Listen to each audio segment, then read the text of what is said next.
একদিন কিনা কমলা নাপিত লাঙল নিয়ে কাঁধে খেতে গেছল চাষ করতে, আর কে লাঙল ফাঁদে। বাঘ এসে বললে তখন, তুই না বেটা চাই, কোথা যাবি কমলা নাপিত, তোকে ধরে খাই।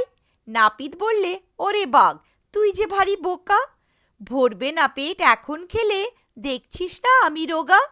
ধান হলে ভাত খেয়ে হব মোটা তাজা, তখন বরং আমায় খেয়ে দিস রে বেটা সাজা।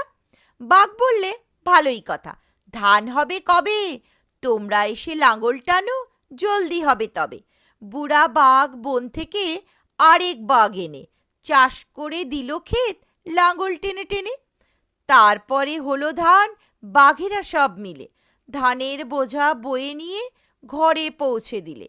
ঘরের দুয়ার বন্ধ করে বললে নাপিত আস্তে, লেজে বেঁধে ফুটো দিয়ে